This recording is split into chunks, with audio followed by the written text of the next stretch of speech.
నమస్కారం. ఆధ్యాత్మిక సుధాసాగరం ధర్మ సందేహాలు ప్రత్యేక కార్యక్రమానికి సాదర స్వాగతం. ఐగిరి నందిని నందిత మేధిని విశ్వ వినోదిని నందినుతే గిరివర వింధ్య శిరోధిని వాసిని విష్ణు విలాసిని విష్ణునుతే భగవతి హేషితి కంఠ కుటుంబిని భూరి కృతే జయ జయ హే మహిషాసురమర్దిని రమ్యకపర్దిని శైలసుతే. లోకకంటకుడైన మహిషాసురుని సంహరించడానికి అమ్మల కన్న అమ్మ ముగురమ్మల మూలపుటమ్మ ధరించిన అవతారాలలో మహిషాసుర మర్దిని అవతారం చాలా విశిష్టమైనది. మహిషాసురుడు కేవలం రాక్షసుడు మాత్రమే కాదు, ప్రతి వ్యక్తిలో ఉన్న దుష్ట ప్రవృత్తి, దుష్ట ఆలోచనలకు ప్రతిరూపం. అయితే అటువంటి దుష్ట తత్వాన్ని హరించమని వేడుకుంటూ దేవి శరన్నవరాత్రులలో అమ్మవారిని మహిషాసుర మర్దినిగా ఆరాధిస్తూ ఉంటారు. ఈ నేపథ్యంలో మహర్నవమిని పురస్కరించుకొని ఆ రోజు ఆచరించాల్సిన విధి విధానాలకు సంబంధించి ప్రేక్షకులు అనేక సందేహాలను మన ఈ కార్యక్రమానికి రాసి పంపించారు. వాటన్నిటికీ శాస్త్రీయ సమాధానాలు అందించడానికి మన ముందున్నారు శతావధాని శేఖర, కాశీ కవి, విద్యా వారిధి, ఆధ్యాత్మికవేత్త, మీ అందరికీ సుపరిచితులైన డాక్టర్ పాలపర్తి శ్యామలానంద ప్రసాద్ గారు. వారితో మాట్లాడి మరిన్ని విషయాలు వారి మాటలో తెలుసుకుందాం. ఈనాటి కార్యక్రమాన్ని ప్రారంభిద్దాం. నమస్కారం అండి. శ్రీమాత్రే నమః. నమస్కారం. మొదటి ఉత్తరం చూద్దామండి. రాజమండ్రి నుంచి కల్పన రాస్తున్నారు. శరన్నవరాత్రులలో వచ్చే నవమిని మహర్నవమి అని ఎందుకంటారు తెలియచేయగలరు అంటూ రాస్తున్నారు. చాలామంది మహానవమి అంటూ ఉంటారు. మనకు తరతరాల అందరూ అన్ని చోట్ల వాడేది దసరా ఉత్సవాల్లో వచ్చేటువంటిది మాత్రం మహర్నవమి అని అనటం, దీంట్లో చాలా అంతరార్థంతో అమ్మవారు ఆ సమయంలో అవతరించినటువంటి సన్నివేశాన్ని దృష్టిలో పెట్టుకుని ఈ నవమికి, అంటే మనం ఆశ్వయుజ శుద్ధ ప్రతిపత్తు నుంచి దశమి నాడు విజయదశమి జరుపుకునే వరకు జరిగేటువంటి నవరాత్ర ఉత్సవములలో ఈ 9వ రోజు మనకు ఒక పెద్ద వెలుగు రూపంలో అమ్మవారు ఆవిర్భవించిన విషయాన్ని మహర్నవమి అనే పేరు సూచిస్తుంది. తిథి నవమి మహశబ్దం చేత ఒక అనంతమైన కాంతి అనే విషయం మనం ఇక్కడ మహర్నవమి అనాలి తప్ప మహానవమి అంటే గొప్ప నవమి, లేకపోతే పండితులతో కూడి పాండిత్యంతో కూడిన అట్లా కాకుండా దీనికి మహర్నవమి అనేటువంటిదే సరైనటువంటి పేరు. కనుక అమ్మ ఈ 9 రోజుల్లోనూ మనం చేసేటువంటి ఉపాసన ఆరాధన చేత మనలో ఉండేటువంటి అరిషడ్వర్గాలను ఒక్కొక్కదాన్ని పోగొట్టి కామక్రోధ లోభ మోహ మదమాత్సర్యములన్నింటినీ పోగొట్టడం ద్వారా మనలో అజ్ఞాన అంధకారాన్ని పోగొట్టి ఒక పెద్ద వెలుగుగా అమ్మ ఆవిర్భవించేటువంటి సన్నివేశమే ఈ మహర్నవమి యొక్క అంతరార్థం. ఆ విధంగానే మనకు ఈ శరన్నవరాత్రోత్సవాలు ఏర్పాటు చేయబడ్డాయి. దేవీ భాగవతం ఈ శరన్నవరాత్రోత్సవాల యొక్క ప్రాధాన్యాన్ని, ఆవశ్యకతను గురించి చాలా చక్కగా వివరించింది. కనుక ఈ ఉత్సవాలను తప్పకుండా అందరూ పాటిస్తే వాళ్ళకి శారీరక మానసిక ఆరోగ్యాలు లభిస్తాయి. లేకపోతే తెలియకుండానే వాళ్ళకి ఆ అనారోగ్యాలు వస్తాయి. ఎందుకంటే ద్వావు ఋతు యమదంష్ట్రాఖ్యవు, 2 ఋతువులు మనకున్న 6 ఋతువులలో 2 ఋతువులు చాలా ప్రమాదకరమైనవి. అవి శరద్ వసంత నామానవు. శరద్ ఋతువు ఒకటి, వసంత ఋతువు ఒకటి, ఈ 2 కూడా యముని కోరలు లాంటివి. కాబట్టి మనకు అవి ప్రాణాపాయాన్ని కలిగిస్తాయి అని చెప్పబడింది. అందులో వసంత నవరాత్రోత్సవాలు, శరన్నవరాత్రోత్సవాలు తప్పకుండా మనం జరపవలసినవి. శరన్నవరాత్రోత్సవాలు అమ్మ యొక్క వైభవాన్ని, ప్రాభవాన్ని తెలుసుకుని మనలో ఉండేటువంటి లోపాలను, లోటుపాట్లను, అసుర రూపంలో ఉన్నటువంటి, మనం మనుషులంగానే ఉంటాం కానీ మనలో తెలియకుండా రాక్షసులు ఉంటారు, వాళ్ళందరినీ ఆ రాక్షసత్వాన్ని పోగొట్టుకున్నట్లయితే అమ్మ యొక్క అనుగ్రహంతో మనం అమ్మను రాజరాజేశ్వరిగా దర్శించగలుగుతాం. విజయదశమి పండుగ అమ్మ జరుపుకున్నట్టే మనం కూడా జరుపుకోగలుగుతాం. ఈ దసరా ఉత్సవాల యొక్క ప్రాధాన్యం అంత గొప్పగా ఉంది. కాబట్టి దసరా అని మనం అనేటువంటి దానిని దశహర అని అంటారు. మన 5 జ్ఞానేంద్రియములు 5 కర్మేంద్రియముల యొక్క లోపాలన్నింటినీ పోగొట్టి మనకు మానవ జన్మ యొక్క ప్రయోజనాన్ని తెలియజేసి జ్ఞానాన్ని ఇచ్చేటువంటి ఉత్సవాలే ఈ శరన్నవరాత్రోత్సవాలు. కాబట్టి మహర్నవమి మనకు వెలుగులను ఇచ్చేటువంటి నవమి, అందువల్ల దానికి ఆ పేరు వచ్చింది. మరి ఉత్తరం చూద్దామండి. ఖమ్మం నుంచి శ్వేత రాస్తున్నారు. మహర్నవమి రోజున ఆయుధ పూజ ఎందుకు చేస్తారు తెలియచేయగలరు అంటూ రాస్తున్నారు. మహర్నవమి రోజు ఆయుధ పూజ చేయటం అనేది ఒక ఆచారం. అమ్మవారు మహిషాసురుణ్ణి సంహరించడం కోసం, అంటే దుష్ట శిక్షణ కోసం మనం ఉపయోగించేటువంటి రజోగుణ ప్రధానమైనటువంటి రాజసంగ ఆయుధాలను ఉపయోగించి మనం శత్రువుని ఎదుర్కోవటం, దానికోసం ఈ ఆయుధములను పూజించటం ద్వారా శత్రువులను ఎదుర్కోవడానికి పూర్వకాలం రాజులందరూ కూడా ఈ శరన్నవరాత్రోత్సవాలు జరిపి ఆయుధ పూజ చేసి విజయదశమి నాడు శమీ పూజ చేసి అక్కడి నుంచి బయలుదేరి దండయాత్రలకు యుద్ధాలకు వెళ్ళేవాళ్ళు. ఈ ఆచారం జరుగుతూ ఉండేది.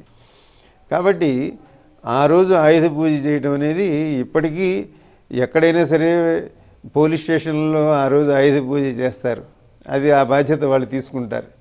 కనుక ఈ లోకంలో ధర్మరక్షణ కోసం, అట్లాగే ఒక వీరత్వం కోసం వీటన్నిటినీ చిహ్నంగా ఆ రోజు ఆయుధ పూజ చేస్తారు. ఎందుకంటే అమ్మవారు మహిషాసురుణ్ణి మర్దించడం కోసం అటువంటి తీవ్ర రూపాన్ని ధరించిన కారణంగా ఆయుధ పూజ చేత మనం అటువంటి స్ఫూర్తిని పొంది మనం కూడా మనలో ఉండేటువంటి ఆ దుష్ట లక్షణాలన్నింటినీ జయించాలి అనేటువంటి విషయాన్ని చెప్పడం కోసం ఆయుధ పూజ. ఆయుధాలు తప్పకుండా మనకు అవసరం. ఈ ఆయుధములు మనకు భౌతికంగా కనపడే ఆయుధములే కాకుండా మనం చేసేటువంటి జపతప నిష్ఠాదులు అనుష్ఠానాదులు కూడా ఆయుధాలు. దేనికి అంటే మనలో ఉండే అంతఃశత్రువులను జయించడానికి. వాటికి సంకేతంగా ఆయుధ పూజ జరుగుతుంది. చూద్దామండి. మానస ఈమెయిల్ ద్వారా రాస్తున్నారు. మహిషాసుర మర్దిని ఉగ్ర రూపంలో భక్తులను ఎందుకు అనుగ్రహిస్తుంది తెలియచేయగలరు అంటూ రాస్తున్నారు. మహిషాసుర మర్దిని ఒక ప్రత్యేకమైనటువంటి సన్నివేశం. ఈ నవరాత్రోత్సవాలలో మనం రోజు అమ్మవారి కలశ స్థాపన చేసి ఆయా అలంకారములలో పూజ చేయటం ఎలాగో అదేవిధంగా తప్పకుండా 12 స్కంధాలు దేవీ భాగవతాన్ని చదివి తీరాలి. చదివి తీరితే మనకు దాని వలన దేవీ తత్వం తెలుస్తుంది. మిగిలిన ఎన్ని తత్వములు ఉన్నప్పటికీ అన్ని తత్వములు దేవీ తత్వంలో అంతర్లీనం కావలసినదే. మనకు శంకరాచార్య స్వామివారు షణ్మత స్థాపనాచార్యులుగా శైవం అని, వైష్ణవం అని, గాణపత్యం అని, సౌరం అని ఇవన్నీ ఎన్ని చేసినప్పటికీ వాటిల్లో ఒకటిగా శాక్తేయం చెప్పబడినప్పటికీ ఆస్తికులు కానీ నాస్తికులు కానీ ఎవరైనా అంగీకరించేటువంటిది అనుసరించేది శాక్తేయం అని నిస్సందేహంగా చెప్పవచ్చు. ఎందుకంటే సృష్టి మొత్తం శక్తిమయం కాబట్టి ఆ శక్తి ఇన్ని రూపాలని ధరిస్తుంది కాబట్టి మనకు ఆధునికమైన శాస్త్రాలు చెప్పినా ఏవి చెప్పినా కూడా శక్తిని ఎవరూ కాదనలేరు. శక్తి యొక్క అనేక రూపాలను అందించేదే ఈ శాక్తేయం. కాబట్టి దేవీ భాగవతంలో ఈ విశేషాలన్నీ ఒక్కొక్క అధ్యాయంలో ఒక్కొక్క స్కందంలో ఒక్కొక్క విశేషాలన్నీ కూడా చెప్పబడ్డాయి. అమ్మవారు తనకు భక్తుడై ఉండి తన గురించి తపస్సు చేసినటువంటి వాడిలో ఉండే కామం అనేటువంటి ఒక ఆ శత్రువుని జయించడం కోసం. కాబట్టి ఎంతటి గొప్పవాళ్ళైనా, ఎంత తపశ్శాలులైనా, ఎంత మహాపండితులైనా ఎవరైనా సరే ఏ అంశముల యొక్క బలహీనత చేత వాళ్ళు పతనం అవుతున్నారు అనేది చూసి ఆ సమయంలో శక్తి రూపిణి అనేటువంటి అమ్మ ఒక రూపాన్ని ధరిస్తుంది. అమ్మ ఎప్పుడూ శక్తి రూపంగా మనందరినీ కాపాడుతూ ఉంటుంది. లేకపోతే మనం ఏ పని చేయలేం. మనం ఏ పని కాలు వేలు కదిలించాలన్నా సరే శక్తి అమ్మ యొక్క అనుగ్రహం చేతనే మనం చేస్తాం. మనం ఏమిటి, బ్రహ్మవిష్ణు మహేశ్వరులు కూడా అదే పని చేస్తారు. సూర్యుడు సమయానికి ఉదయిస్తున్నాడన్నా, చంద్రుడు సమయానికి ఉదయిస్తున్నాడన్నా, ఎవరైనా సరే అమ్మ మీద ఉండే భయం చేత, అమ్మ యొక్క అనుగ్రహం కోసం అందరూ సమయానికి వారి వారి పనులు చేస్తున్నారు. అంత గొప్పది దేవీ తత్వం. కాబట్టి ఆ దేవీ తత్వాన్ని మనకు కథారూపంగా తెలియజేయడానికి ఒక క్రమ పద్ధతిలో శరన్నవరాత్రి ఉత్సవాలలో అమ్మవారిని ఆరాధించడానికి దేవీ భాగవత పఠనం, దేవీ భాగవత శ్రవణం అది చాలా అవసరం. కాబట్టి దీనికి మహర్నవమి అనే పేరు పెట్టి ఆ సమయంలో ఒక పెద్ద వెలుగు, అమ్మ అంటే శక్తి, శక్తి అంటే వెలుగు, ఆ వెలుగులో నుంచి మనందరం వచ్చాం, ఇన్ని రూపాలు ధరించాం. కాబట్టి మనలో ఉండే చీకటిని పోగొట్టుకోవడం కోసం అమ్మ భయంకరమైన రూపాన్ని పొంది అయినా పిల్లల పట్ల ఒక్కొక్కసారి అమ్మ కోపంగా ఉంటుంది, పిల్లల్ని శిక్షిస్తుంది. అందువలన అంత భయంకరమైనటువంటి రూపంతో ఉన్నట్లుగా మనకు అమ్మవారు కనిపిస్తుంది. ఆమె చాలా పరమ సౌందర్యవతిగా ఉండటం చేత ఈ మహిషుడు ఆమె యందు తన కామాన్ని చూపించటం, దాంతో వాడు పతనం కావటం, ఇవన్నీ ఇందులో మనకు కనిపిస్తాయి కథాభాగంలో. కాబట్టి అమ్మ అంత సుకుమారంగా కనపడినటువంటి, అంటే ఒక ప్రపంచంలో అంత సౌందర్యవతి లేదు, అటువంటి సౌందర్య లహరిగా ఉన్న అమ్మ ఇంత భయంకరమైన రూపాన్ని పొందింది. కనుక ఈ రూపాన్ని పొందటం ఎందుకు అంటే దుష్ట శిక్షణ కోసం. దుష్ట శిక్షణ అంటే దుష్టత్వాన్ని పోగొట్టడం కోసం. అందువలన మహిషుడు అనేటువంటి ఒక సాంకేతికమైనటువంటి పేరు పెట్టి అందులో ఉండే అసురతత్వానికి వాడొక దున్నపోతు. అందువలన మన తెలుగు తిట్లలో అది కూడా ఒకటి, వాడొక దున్నపోతు అని, ఎరా దున్నపోత అని ఇట్లాంటివి కూడా మనం అంటూ ఉంటాం. మిగిలిన జంతువులు ఎన్నో ఉండగా దున్నపోతనే ఎందుకుని మనం ఒక నిందావాక్యంగా, ఒక తిట్టుగా ఎందుకు తీసుకుంటాము అంటే ఆ దున్నపోత యొక్క స్వభావం అది తాను చేసే పని మొద్దుగా చేస్తుంది కానీ బుద్ధిని ఉపయోగించదు. అందువలన దాని స్వభావాన్ని బట్టి దానిలో ఉండేటువంటి కామక్రోధాది ఆవేశాలను ఆ స్థాయి నుంచి మనం బయటికి రావాలి అని చెప్పడం కోసం ఈ మహిష రూపం, మహిషాసురుణ్ణి సంహరించడానికి అమ్మ అంత భయంకరమైన రూపాన్ని ధరించడం, ఇవన్నీ కూడా ఒక పెద్ద వెలుగులో నుంచి మనం గమనించాలనేదే మహర్నవమి అనే ఉద్దేశంతో ఆ రోజు పిల్లలందరూ కూడా ఆయుధాలు పట్టుకుని, రకరకాలైన బొమ్మలు పట్టుకుని వీధుల్లో తిరగటం అన్నీ పూర్వకాలం జరుగుతూ ఉండేవి. అందరూ అన్ని ఇళ్లకు తిరుగుతూ ఉండేవాళ్ళు. వాళ్ళ వెంట ఉపాధ్యాయులు కూడా ఉండేవారు. అయ్యవారికి చాలు 5 వరహాలు, పిల్లవారికి చాలు పప్పు బెల్లాలు అని ఈ విధంగా ఒక దసరా పండుగని సాంకేతికంగాను మనకు ఒక సందేశాత్మకంగాను జరుపుకోవడం అనేది పూర్వకాలం జరుగుతూ ఉండేది.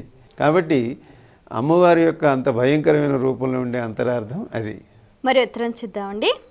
శాంతిప్రియ హైదరాబాద్ నుంచి రాస్తున్నారు. మహిషాసుర మర్దినికి ప్రీతిపాత్రమైన పుష్పాలు, నైవేద్యాలు ఏమిటి తెలియచేయగలరు అంటూ రాస్తున్నారు.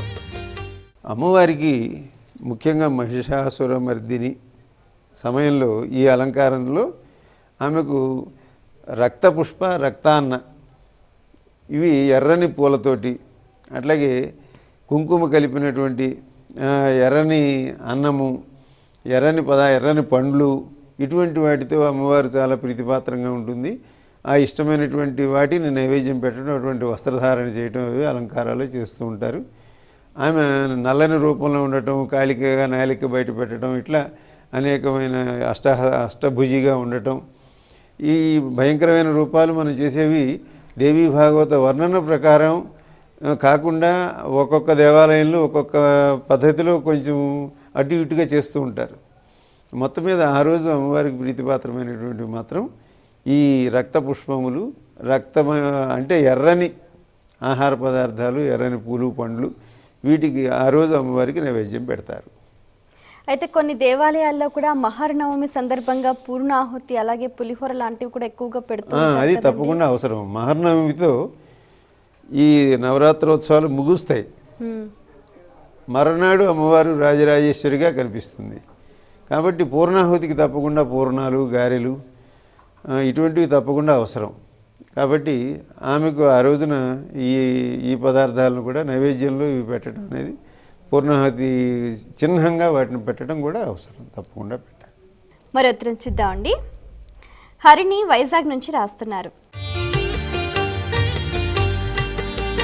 నవరాత్రుల్లో అమ్మవారికి కుంకుమార్చన చేస్తే కలిగే ఫలితం ఏమిటి తెలియచేయగలరు అంటూ రాస్తున్నారు. నవరాత్రాల్లోనే కాదమ్మా, ఎప్పుడైనా సరే అమ్మవారికి కుంకుమార్చన చేత అమ్మ యొక్క అనుగ్రహం మనకు కలుగుతుంది. కాబట్టి ఈ నవరాత్రోత్సవాలలో అమ్మ చాలా మన యందు ఎంతో వాత్సల్యంతో ఉంటుంది. ఆమెకు ఇష్టమైనటువంటి సమయం అది. కాబట్టి ఆమె ప్రసన్నురాలుగా ఉన్న సమయంలో మనం చేసేటువంటి పూజలు విజ్ఞప్తులకు ఆమె తొందరగా మనకు ఫలితాన్ని ఇస్తుంది. కాబట్టి దసరా ఉత్సవాలు, శరన్నవరాత్రోత్సవాలు అందరం తప్పకుండా జరపాలి. ఈ కలశ స్థాపన చేసి మనం వేరే కదలకుండా ఉండటం, ఆ పూజా ద్రవ్యాలన్నింటినీ ఉపయోగించటం, వాటి యొక్క స్పర్శ చేత మనకు ఎన్నో రకాలైనటువంటి అనారోగ్యాలన్నీ కూడా తగ్గిపోతాయి. లేకపోయినట్లయితే శరదృతువులో నెమ్మదిగా వర్షాలు వెనకబట్టి నదులన్నీ నిర్మలమయ్యి, అట్లాగే వెన్నెల ఇత్యాది కారణాల చేత కొంచెం చలి పెరగటం, వీటన్నిటి చేత మన మనస్సు విలాసాల వైపుకు వెళ్ళే అనారోగ్య కారణాలు ఏర్పడతాయి. ఈ సమయంలో ఇప్పటికి కూడా చాలా మనకు తెలియని జ్వరాలు లాంటివి అవన్నీ వచ్చేస్తూ ఉంటాయి.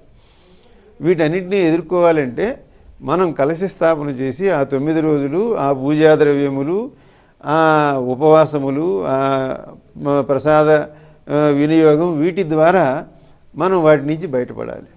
అందుకోసం ఈ శరన్నవరాత్రోత్సవములు తప్పకుండా చెప్పబడ్డాయి మనకి. వీటిల్లో అమ్మవారు కుంకుమ ప్రియతగా ఉంటుంది. ఎప్పుడైనా సరే సకుంకుమ విలేపన ఇత్యాది లలితా సహస్రనామాల్లో వాటిలో మనం అమ్మవారి యొక్క కుంకుమ ప్రీతిని గురించి మనం చెప్పుకుంటూ ఉంటాం.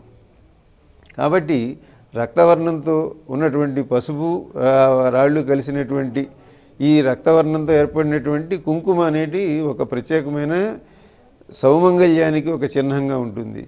కనుక ఈ సృష్టిలో ఉన్నటువంటి అన్ని ప్రాణులు కూడా సౌమంగళ్యంతో ఉండాలి, వర్ధిల్లాలి అని అమ్మవారికి మనం నవావరణ పూజా విధానంలో చేసేటువంటి శ్రీచక్రానికి మేరు పూజ చేసినా, అమ్మవారి దేనికి చేసినా సరే అమ్మవారికి పూజా ద్రవ్యముల్లో ప్రీతిపాత్రమైనవి వివిధ పుష్పములతో కంటే కూడా కుంకుమ పూజ చాలా విశేషమైనటువంటిది. కాబట్టి అది కాశ్మీర దేశంలో ఒక రకమైనటువంటి పుష్పం నుంచి ఏర్పడినటువంటి పొడికి కుంకుమ అనేటువంటి పేరు ఏర్పడింది. అది పుష్పం వికసించేటప్పుడు అటువంటి ధ్వని వస్తుంది దానికి, అందువలన ఆ పేరు ఏర్పడింది అని మనకు దానికి సంబంధించిన కుంకుమ యొక్క పేరు చెప్పబడింది. అటువంటి కుంకుమను మనం ఇక్కడ తయారు చేసి పసుపు, కొన్ని రకాలైన కుంకుమ రాళ్ళు కలిపి చేసినటువంటి ఇది అమ్మవారికి చాలా ఇష్టమైనటువంటిది. ఈ కుంకుమ చేత మనకు క్షేమం కలుగుతుంది, సౌమంగళ్యానికి, సౌభాగ్యానికి గుర్తుగా ఉంటుంది కుంకుమ. అందువలన అమ్మవారికి మనం చేసేది ఎప్పుడైనా సరే ఆమెకు అష్టోత్తర శతం చేయండి, సహస్రనామం చేయండి, ఏది చేసినా సరే కుంకుమతో చేసేటువంటి పూజకు అమ్మవారు చాలా ప్రసన్నురాలు అవుతారు, మనకు సత్ఫలితాలను ఇస్తారు.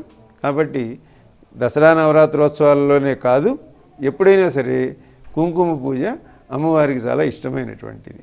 చాలా సంతోషం అండి. మీ అమూల్యమైన సమయాన్ని కేటాయించి మా ప్రేక్షకుల ధర్మ సందేహాలకు శాస్త్రీయ సమాధానాలు అందించినందుకు ధన్యవాదాలు.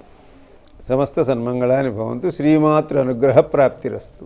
వీక్షించారు కదండి, ఇది ఇవాల్టి మన ప్రత్యేక ధర్మ సందేహాలు కార్యక్రమం. మహర్ నవమి సందర్భంగా మహిషాసుర మర్దినిని ఏ విధంగా ఆరాధించాలి, ఆమె అనుగ్రహం పొందాలంటే ఏవేవి చేయాలో తెలుసుకున్నారు కదా. ఇంకా మీకేమైనా సందేహాలుంటే మా ఈ కార్యక్రమానికి ఉత్తరాల ద్వారా ఈమెయిల్స్ ద్వారా రాసి పంపించండి. మా చిరునామా ధర్మ సందేహాలు, కేర్ ఆఫ్ భక్తి TV, road number 92, Jubilee hills, Hyderabad 5,96,000. మా ఈమెయిల్ ఐడి bhaktihyd@gmail.com. మరో కార్యక్రమంలో మళ్ళీ కలుసుకుందాం. అంతవరకు సెలవు. నమస్కారం.